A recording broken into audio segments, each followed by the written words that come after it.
in part 2, chapter 2, paragraph 4, and we're talking about man's use of free will and the consequences of his decisions and how his ultimate compensation, reward, punishment are apportioned based on the actions that he performs. Now, I made a remark yesterday, we were discussing it, and I think what I said yesterday was correct, but I'm thinking it over, there's more to say. The question was, if it's possible for a person by his own actions to so degrade himself, to so physicalize himself that the spiritual soul that he was given becomes incapable of appreciating the world to come, then he loses the world to come. And the question was, how is that consistent with God's creation being in order to maximize the good, the benefit that he will give to his creatures? Why wouldn't it be more beneficial? Why wouldn't it be more good if God would simply guarantee that everyone makes it into the world to come? Thank you very much.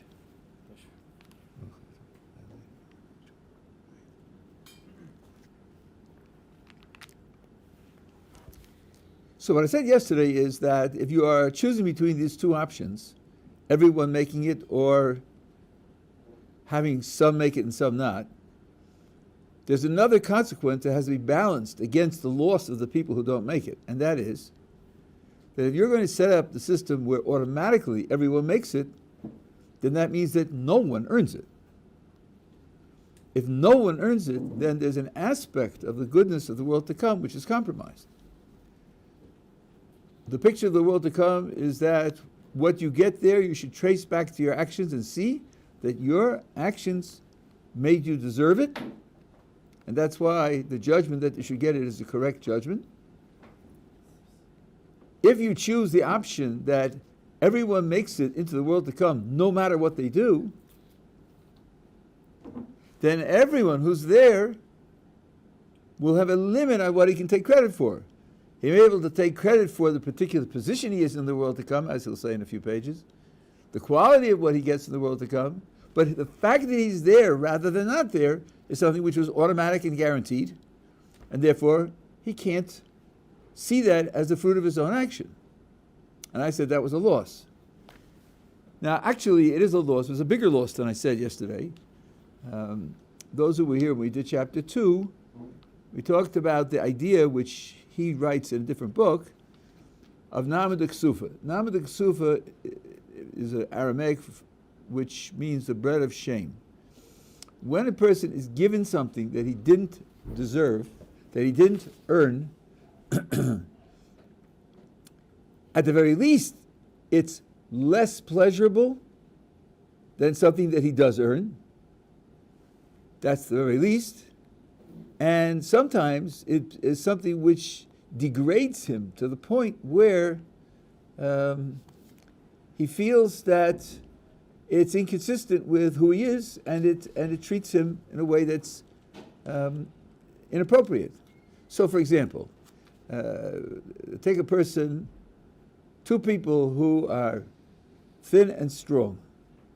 One has a metabolism, he can eat anything and everything, and his metabolism burns it up. Doesn't have to exercise. There are people like that. I even have met people like that. And then there are people who are thin and strong because they carefully diet and they exercise. Now, to which one of these two people is his being thin and strong a greater pleasure, a greater satisfaction? To which one could it be a point of pride? Obviously, if it's just your metabolism and you don't do anything to accomplish it, you're just lucky. It's very peculiar to be proud of being lucky. Person who works for it, makes it happen, has a much greater satisfaction in the fact that he is thin and strong than a person who's just given to him. And now, let me push it to the secondary level. You know what a handicap race is? A race can be a horse race or it can be a human race, where you would like a lot of people to participate, but some people are clearly slower runners, so they get a head start. So as to make it more equal, make the competition more equal. Now, you are in the top 10% of runners of this race.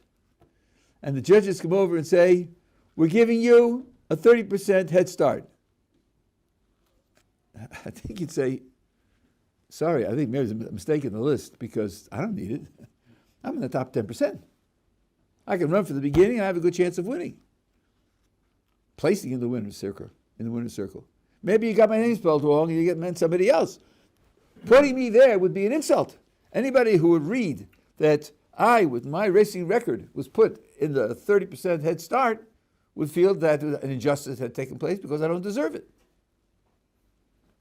So being given something that you didn't earn or you don't deserve is something which gives you very little satisfaction and also is like an insult to what you are, to what you are. This is the idea of Naaman the Ksufa.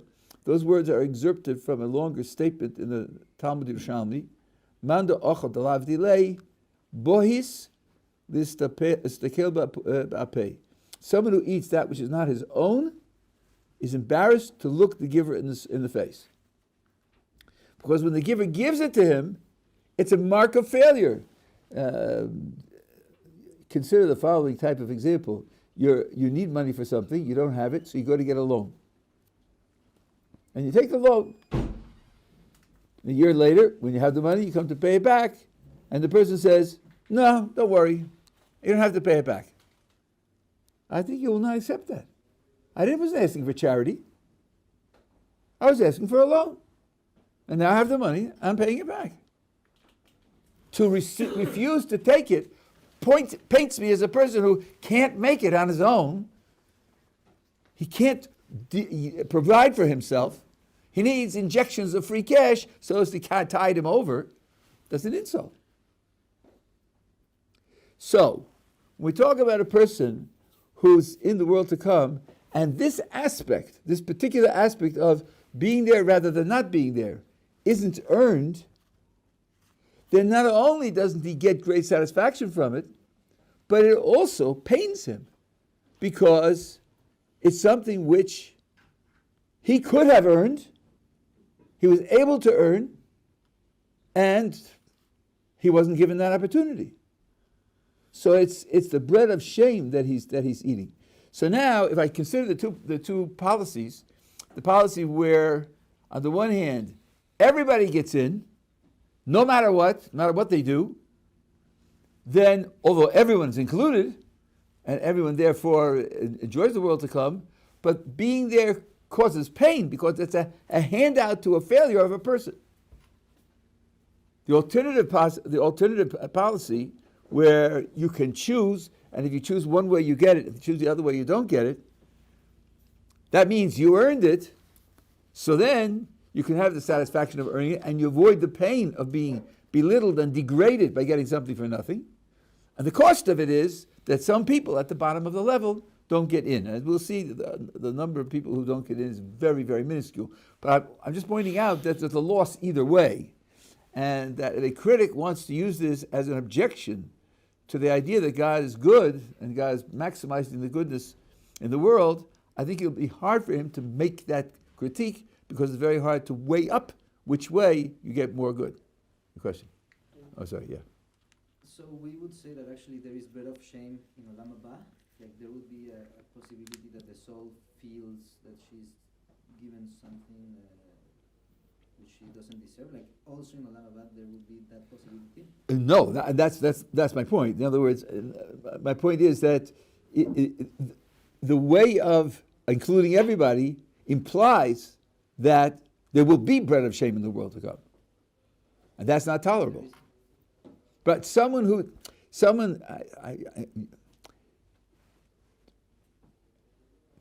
the problem of the bread of shame, as you just pointed out, there's not going to be any pain in the world to come.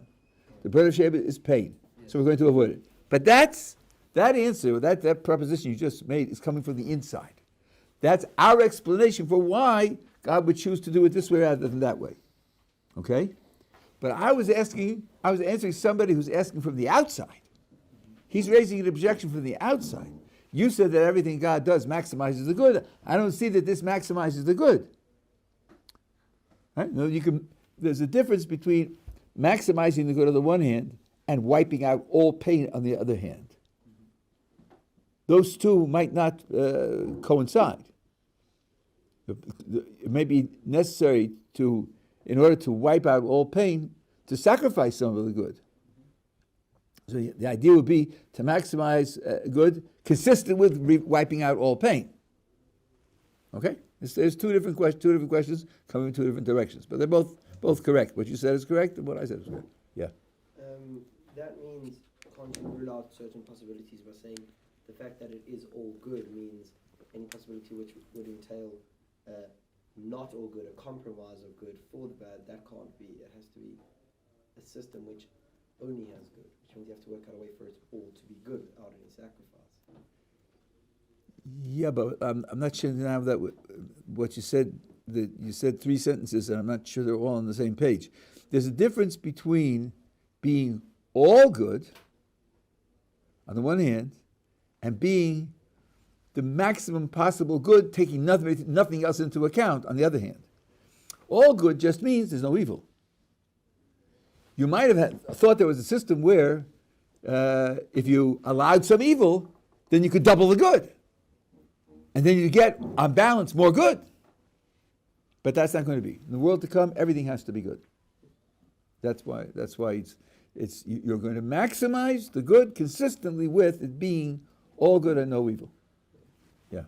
So if we said before that actually it's a great good to have free will, and if there is like that great good, which is an amazing, it's a very, very...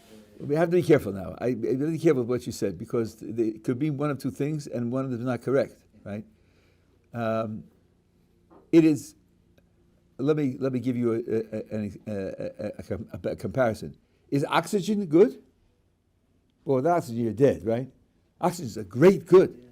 All life depends upon oxygen, right? But it's a good means to something else. You don't live to breathe, you breathe to live, right? So free will is a means. It's a great good as a means to something else. It's not a good in and of itself. That's why in the world to come there's no free will. If free will were a good in and of itself, an intrinsic good, then it should be there in the world to come. It should incorporate as much intrinsic good as possible, but it isn't. It's only a means. It's only a means. Does that answer your question? Okay. Yeah. If it's a world that's completely good, does that mean morality will cease to exist? Of course. Morality governs the way in which you act, what you should and should not do, and the consequences of your actions. There's no free will, there are no actions. So we're in the world to come, there's no actions. Right. What is there to do exactly? Is there anything to do? There's nothing to do, there's what to be. In other words, things will happen to you. It's a period of reward. Reward means you're given something by God.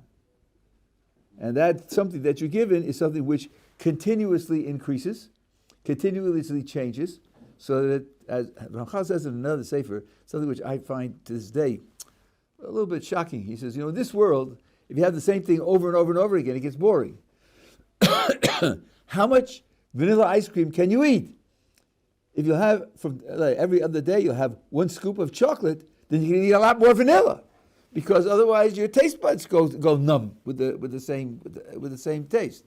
It's just like in this world, a repetition of the same thing causes boredom, so it is in the next world also. When I read that, I thought, why does that have to be? Who says that the next world has to be like this world? Why not say it's just entirely different and we don't get bored? I don't know. I don't know what his general principle is, where he's coming from to say something like that, but that's what he says. So it's constantly changing. And it's not that he says it, the Talmud says it. It's based on verses. The people will go from strength to strength. That's a picture of constant transformation, not stasis. But the constant transformation is because God is feeding you something, and that's pushing you and developing you in a certain way, and that's giving you great joy, and that joy continues to increase. But not that you're doing anything. The active part of your existence is only in this world. Okay? Okay, now, we talked about, yeah, sorry. But I mean, so to some extent, actually, let's say, the end of the free will is to not have free will. To Okay. reach a place where you have your reward, but no longer you have the capability to. I mean, that's the definition of a means, is it not? If A is the means to get to B, then when you get to B, you stop using A, because A was only the means to get to B, right? The use of free will is to create in yourself, we talked about being self-creative, is to create in yourself divine characteristics, divine-like characteristics, which is the greatest good that a human being can have. And once you've acquired those characteristics, then you have done with your free will what it was meant to do. Beyond that, there's nothing left for you to do, only to enjoy the consequences of having developed those characteristics in yourself. Okay, now, we talked about people with a majority of actions, majority of good, majority of evil, and people who are lost. And we pointed out that majority is not by counting up by number, because sometimes one action that's good can outweigh many actions that are bad, and vice versa. But it isn't quite that simple either, because even if a person's actions are a majority of evil, there are ways to rectify that and to leave him without a majority of evil. A mistake that a person makes is not written into the history books in stone, which is unalterable. Most of you probably have heard of the idea of tshuva. Tshuva has this great virtue, which we mentioned obliquely when we talked about free will, that it changes the past. It changes the character of the past. How exactly it does that is a matter of discussion, but you start out by having performed a bad action. And that bad action has consequences in the world, consequences in yourself, and by doing tshuva, you change that. Now, the simplest way to change it, and this is what Maimonides writes. I don't remember the Ramchal writing about this issue at all. I'll tell you a little bit about it. Maimonides writes, what your tshuva does is it detaches your name from the action. It's as if it's not part of your history. It may be sitting there in history, and it may have consequences, but it's not your history. It's not your biography. That page in your biography is torn out. So the responsibility for that action no longer falls on you. Tshuva does something which in normal naturalistic terms is inconceivable, but that's because God is running the world in a way that runs beyond what we can normally understand, normally conceive. So, and I said yesterday that tshuva guarantees that you leave this world clean.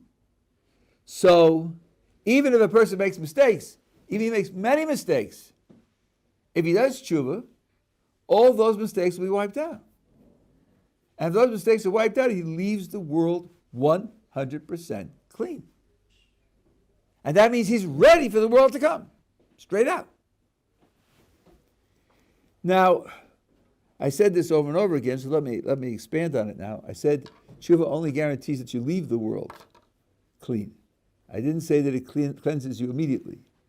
Well, the Mishnah has 4 categories, and the Rambam brings them word for word. If a person violates a simple positive commandment, doesn't put on tefillin, doesn't eat matzah, doesn't put tzitzis on a 4-cornered garment, and so forth and so on, and he does tshuva, that wipes it out.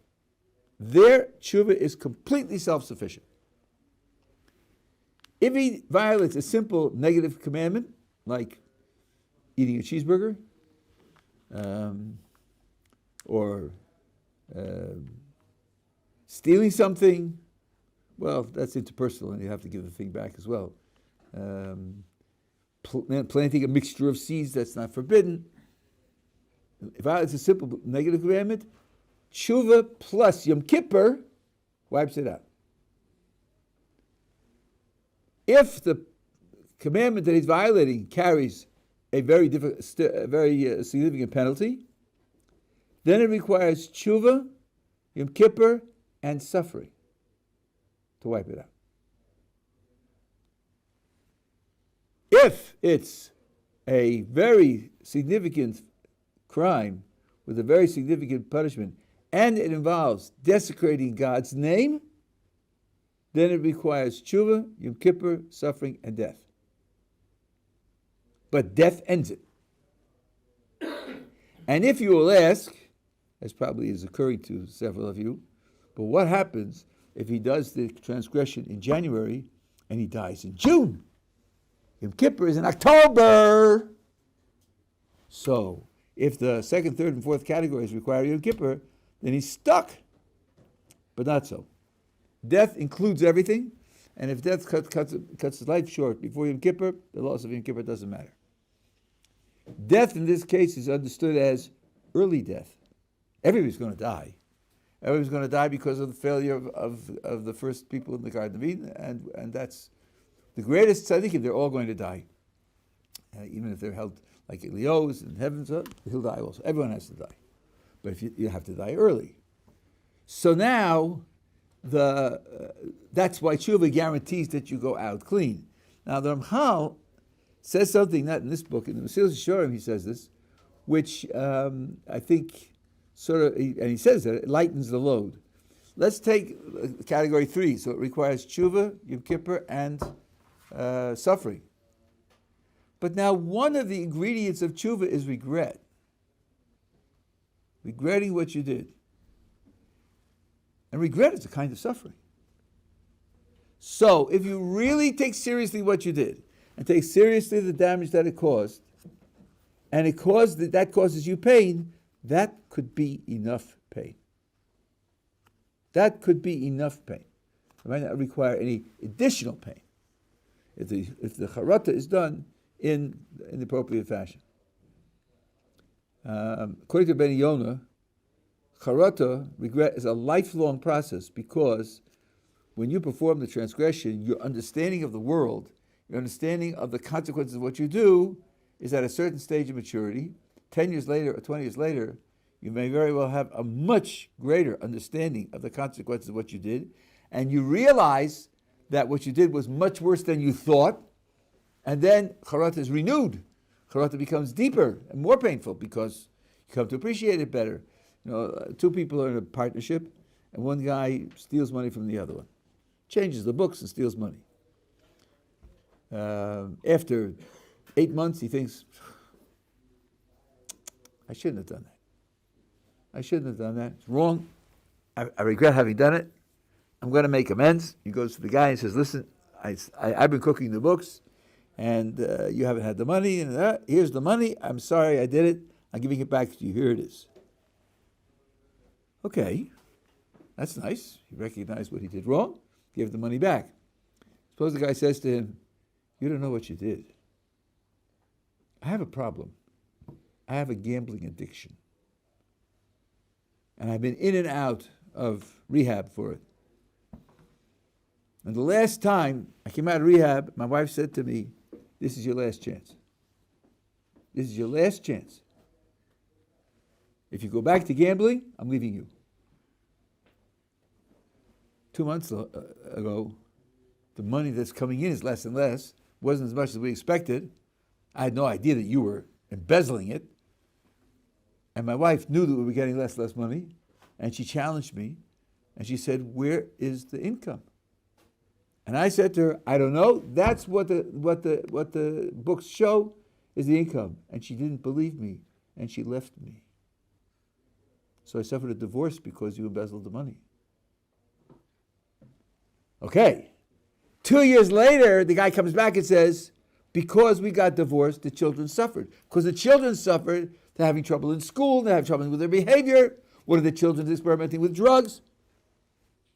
What looked like a simple monetary theft now has more and more consequences. How will the embezzler feel as he observes these consequences and realizes the ramifications of what he did? Hopefully he'll feel worse and worse. So this is a case where I'm describing to you real-world consequences, which you can observe and you can evaluate. From our point of view, everything is connected to everything else. Every action that you perform If it's a good action, it increases the divine energy flow into the world. If it's a bad action, it stops up that flow. If it stops up the flow, other people suffer from that also, and you don't know the extent to which they suffer. You don't understand what the ramifications are. The more you learn about that, the more you appreciate that, the more you take that seriously, the deeper your regret becomes. The more and more pain is experienced, and that can be, according to the Mesilas Yesharim, that can be the pain that enables you to have a rectification of the third element. Yeah. What if Mashiach comes before you have a chance to die? Well, there's a lot of literature on what happens when Mashiach dies, and for some, the Messianic era can go on for hundreds of years, and people will die, new people will be born, Mashiach himself will die, and another king will be born. That's one standard picture. So if you have that standard picture, then the question doesn't arise. Agriculture, everything will be the same. The Rambam, this is the Rambam's picture of the time of Mashiach. But I can't answer now every possible sheet in Mashiach, but that's yes. Yeah. So how does the calculation change at all if someone performs a bad action but it has positive consequences? Like, let's say the man's wife left him, but the man was cheating on his wife, so they were performing averas until she left him. So there was a positive consequence from his negative actions and that's the mother. Does that change the spiritual calculus at all for him?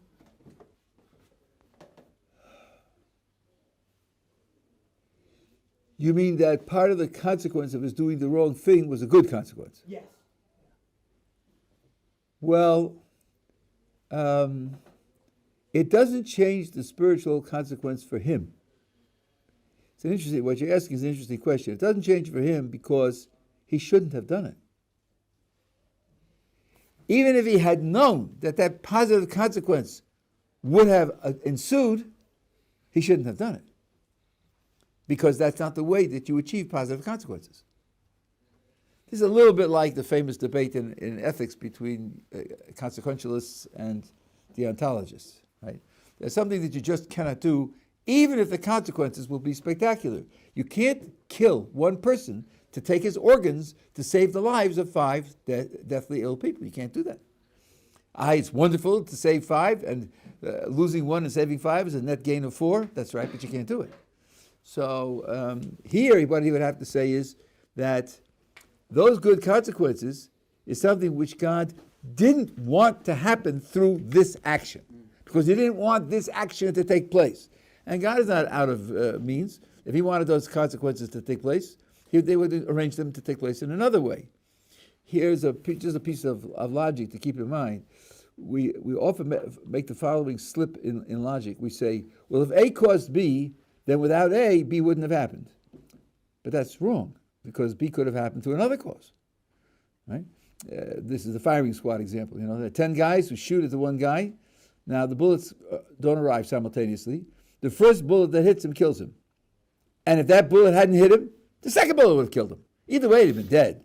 So, someone's in an accident, they bring him to the hospital, to the emergency room, and the emergency room doctor saves his life.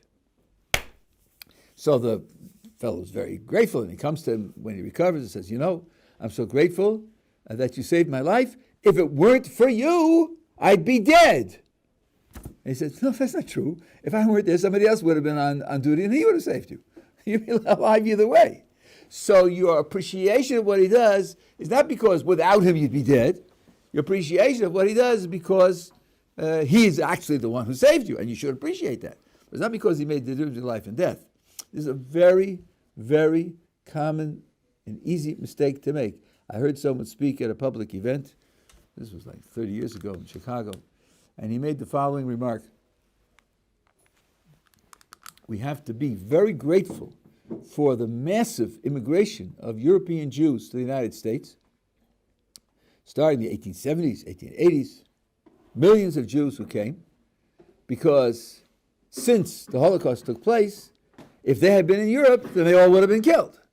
And that being the case, this is a tremendous salvation for the Jewish people. It's a very good thing.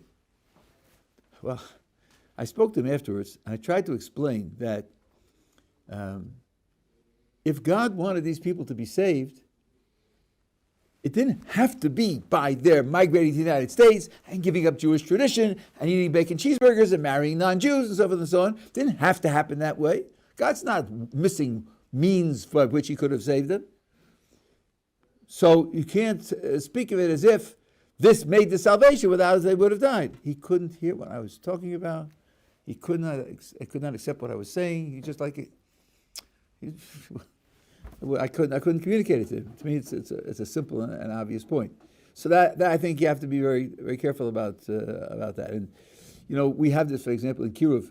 There are lots of groups that are working to try to bring Jews back to the tradition. Not all of them are committed to doing things according to the book of Jewish law, the Shulchan Aruch. And on occasion they say, you had 65 people at your event, and we had 600 people at our event. We definitely accomplished more than you did. And the answer is, God didn't want that to be accomplished. Not that way. If he had wanted it to be accomplished by our way, then he would have given it to us, and if not, he didn't want it to be accomplished. If he wanted it to be accomplished, then he would have given us more resources to do it. So it's not something to be proud of. I'll give you one other example. Just this style of reasoning that the person has to learn. I lived in Baltimore many years ago, and they built a new Beis Yaakov, which by the time they built it, there were too many students for it. Baruch Hashem, the population is growing. And it was very difficult. Raising the money was very difficult. Baltimore is not a wealthy city, and they managed it. Then we found out that someone who represents a different branch of historical Jewish identity wanted to build a new building for his educational institution, and he went to one person, and that person gave him several $1 million, and he had it in one shot, easy, right away. So someone asked, why should he get that divine assistance? Why should what he's doing is at best largely counterproductive, so why should that happen? And the answer that Rabbi Heinemann in Baltimore, he should be well, gave was this: what happens when you solicit money for, let's say, for a yeshiva or a school or something like that? You go from house to house, you visit people, and you explain to them what's going on, and you get their donation. You talk to lots of people. Your talking to those people has an effect on those people. Not just a question of picking up dollars and inserting them into the account till you get your amount. There are interactions going on here. Apparently, Kadosh Baruch Hu didn't want him to go from house to house and have an influence on people. He wanted to go to one person and get the money and go home and leave other people alone. And that's an entirely different way of looking at what God wants from the interactions that are taking place. So that once you know that there are these kinds of variables in the picture, you're more cautious in trying to assess what the right thing is. Yeah. I have two questions focusing specifically on Hafrata, on the regret aspect. In terms of Josh's question, if a positive consequence results, how does that play out into the Hafrata mindset? Because you can't regret that all these bad things happen, and it's almost impossible to develop Hafrata deeply when there's only positive and continuously positive benefits. And number two is, it sounds like very much a teshuva miyira, teshuva from a fear approach. And I believe that the Kesef Mishnah and the Rambam says teshuva ma'ava is the strongest and ideal level of teshuva. So how does that interplay with this? Okay. I'm surprised you said what you said at the end, because the Rambam does not mention teshuva me'ahava. He talks about Avas Hashem in Perek Yud of Hilchos Teshuva, that he does. But the Gemara in Yuma, which distinguishes between teshuva done out of love of God versus teshuva done out of awe and fear of God, the Rambam does not bring that distinction at all. Nowhere. And I believe I have an explanation for why that is. I haven't seen people ask the question. Even the Frankel Rambam doesn't ask the question. But I think I have an answer to why he does that. Because, as I said before, and this he does bring, what the tshuva does is it wipes your name off the event. And you can't have it both ways. It can't be your name is no longer attached to the event, and also you get credit for the event because you did tshuva out of love. Those two things are not consistent. So the Rambam has to read that as what we call a machlokes hasukis, a disagreement between two statements in the Talmud, and he chose this one over that one. That, I believe, is the correct shot in the Rambam. Why he chose this one over that one, I can't explain, but that I think is the correct shot of why he doesn't bring it. Not in the Perish Mishnayos, and not in Hilchos Teshuva. He doesn't mention it. Now, what was the first thing that you said? Yeah, it is inconceivable that a wrong action should have no bad consequences? I said before, it stops up the flow of divine energy. It slows down God's positive investment in the world so the world can develop. That's an automatic consequence. That always happens. Whether you see it with your eyes or you learn it from the Svarim, and that's what I meant before, that it may take you 10 or 20 or 30 years to appreciate the consequences of what you do. There's no such thing as a bad action that has no bad consequences. Of course, he can't regret the good consequences that took place as events. He can't say, I wish they didn't happen. But he can say, I wish they hadn't happened through my action, because that's not the ideal way for them to have happened. As it is, the Kodesh Baruch Hu hung them on my action. And by the way, the statement of the Talmud has exceptions, and you're right to talk in terms of exceptions. We say megaglin susai de zakai, megaglin chovai de chayiv. In general, a person who does a good action, that will generate good consequences, and a person who does a bad action will generate bad consequences. But you can't use that as a general rule. I heard from Rabbi Yisvei many years ago. We don't judge an action by its consequences. We don't judge an action by its consequences. We judge an action by what it says in the rule book.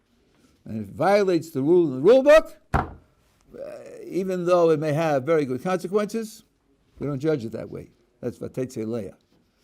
That was his example. When Chazal say, Yatzanis Vasyasonis, you know what I'm talking about. So we don't do that. Okay, now the question is this. This is, I think, a very difficult. I struggled with this question for many years, and I'm not sure that my answer is completely adequate. Well, how does suffering help? How does suffering help?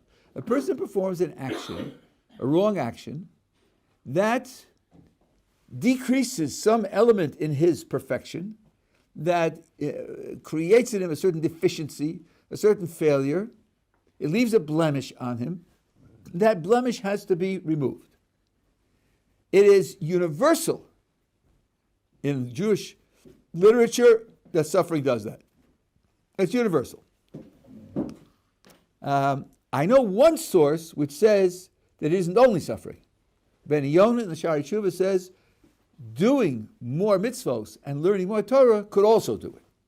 I was very happy to read that. That seems to be quite normal, quite natural.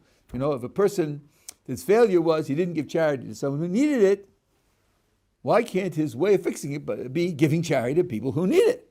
And maybe excelling, giving extra charity to make up for the charity that he didn't give. Why wouldn't that be good enough? Everybody else says it is good enough.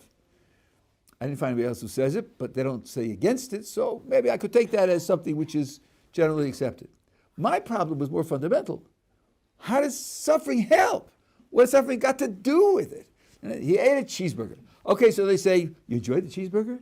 You did? Well, you got to pay for that. You got to pay for that with a stomachache. I mean, in a rough sense of retributive justice, I can sort of hear that, you know, you enjoyed it, you deserve a slap. But we're not talking about what you deserve to make you suffer because you did something rotten. We're talking now about fixing it. We're talking about repairing the damage. How does a slap repair the damage? What's one thing got to do with the other? I didn't see anyone raise the question, and that bothers me a lot. If I have a question that bothers me and nobody asks the question, usually that means the question is stupid. I'm not convinced it's stupid. I'm hoping someday to come across someone who asks it. Some Sforim put such a heavy emphasis on suffering, like the Leshem, of which I've read a little bit, and yet he doesn't ask this question. How does the suffering work? I have a suggestion of a solution based on some writings of Rav Dessler, and I will tell you that in a moment.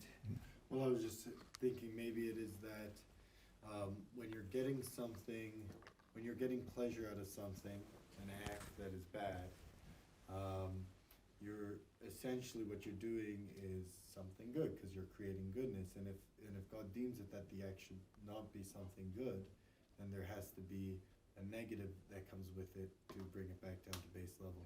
In other words, if I eat the cheeseburger, if no bad thing comes out of it, then I just made something good. I enjoyed. That's it. There has to be some level of suffering to bring that down to a negative action. Okay, my thought process is similar to yours. I wouldn't follow it in detail, but my thought process is similar to yours. I don't think you could take for granted that pleasure is good. I don't think you can take that for granted. One of the many, many failures of utilitarianism was to decide that all pleasure is good. I'll give you an example. Let's take the pleasure of a sadist. He enjoys making you suffer. I think that enjoyment is evil. I don't think you weigh it up against the other pleasures that he could have performed and made and said that the other option was better. I think that counts negatively. The fact that he enjoys making you suffer makes that a worse outcome. That enjoyment is bad. So I don't think you can just assume that all pleasure is good. But I'm going to use now a little bit of Plato, which and Rav Dessler hints at it also. What's going on in your mind when you decide you want to do something? To get pleasure, or to get reputation, or to build your self-image, or whatever it is, and then you're told the Torah forbids it. How do you now conceive of your situation? Well, when you decide you want something, that expresses in you some kind of appreciation that there's some value here. It's value that drives a person's active motivation. He's going after something that's worth going after. So the very fact that he's tempted to do it means something in him values it positively. Now let's follow out the logic of the situation. Okay, so there's something in here that's good. Right? You can say the cheeseburger with a good taste. I don't mind. But it's not, that's just because it's pleasure. So now he says, there's something in here that's good, and the Torah says, don't do it. How do I deal with that? How do I juggle that? Well, let's see. Does God want my good? If this has something good in it, and God says no, it sounds like God's not completely committed to my having what's good. So then, either he isn't committed, or the prohibition doesn't come from God, it comes from somewhere else, and there are several different forces and influences and authorities that are running the world. You're flirting with polytheism. You're flirting with a picture that God is not all good and not interested in your good.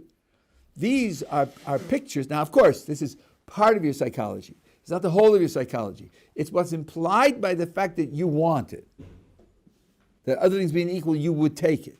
That part of you is giving it a positive value.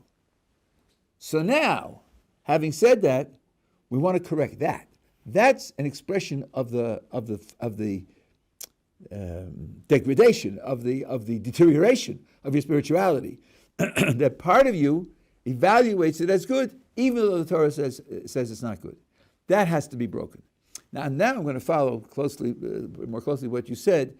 When you do it and you get the value that you wanted out of it, and then it leads you to something that's terrible, that can lead you to regret having done it. And it can lead you to think that my attraction to that value was a mistake. So let's take, for example, a child who eats too much candy and gets a stomachache. How does he feel about candy next time? Not so much next time. Not so much. The stomachache was terrible. It tastes good? Yeah, but it's not good. If it brings you to the stomachache, it's not good. That it repairs that part of him which desired it and thereby created in his mind a positive value for it, and then weakens his understanding that God and only God is what is interested in his ultimate good, his maximum good. So that's the way I try to explain that suffering is a repair. But as I'm telling you, I made it up on the basis of some of our sources and Plato. And as I told him, it's very disturbing to me that I haven't seen the question raised. Yeah. What about the deeper forms of suffering that I've heard can come from maybe a past lifetime or something that you were not directly involved in, like a child who's already 4 years old and has a brain tumor? Okay, so I wrote about that in my first book. Let's imagine, you said a previous life. Okay, let's imagine that in a previous life a person was a pirate. And one of the things that pirates do is that they kidnap children and then they sell them as slaves. Right? So he kidnaps a 2-year-old puts him on the ship, 1,000 miles away, he sells him as a slave. By the time the child is 6, he's been a slave for 4 years. He can't remember where he came from. He doesn't remember the ship. All he knows is that he's a slave. That child will grow up as a slave. He'll be a slave for his whole life, never knowing why.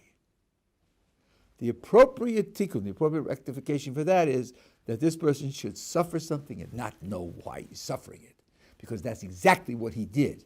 Later, memory will be restored, and he'll be able to put 2 and 2 together and say, aha, I suffered this because of that I did there, and it's the appropriate compensation for what I did there. But sometimes it's built in that has to be something you don't understand in order for the rectification to be appropriate. There are lots of dimensions here. Yeah. You said that the want of the value of the object, even though seemingly it's good, the bad outcomes or the suffering that will come will make you regret wanting that value. That's right. So is the suffering just a means to regret, even though we said the regret is a form of suffering?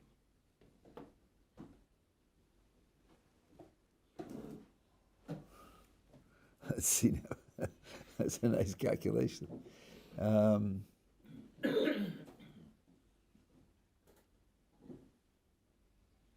I think what you have to say is that the rectification comes from the total. Consider a case where he knows what he did is wrong and he's already regretting it. So there, the pain is also necessary. And when I say there's part of him that values it, I'm not talking about his intellectual part. I'm talking about the part that's motivated to get it, and in the case where he's already regrets doing it, in spite of the fact that his mind tells him that he shouldn't do it. Right? Even so, he has to detach the value from the thing, which is implied by his motivation. I guess maybe this applies to addictions. Now, I guess I think that, if I'm not mistaken, some addictions can be overcome, and some addictions can't be overcome. But imagine a person who overcomes an addiction. While he's working on overcoming the addiction, some of his actions are out of control. And those actions are giving a value to the thing, in terms of his own psychology, even though his mind is telling him that it's terrible. You have to break that implied valuation, and that's broken for him by the pain of regret. The person is not yet up to regret, because he doesn't realize that what he did was wrong, needs to be jolted into the point where he's up to regret, but then the pain of regret will add to it and help repair. So it'll be the sum total. It was a nice question. Okay.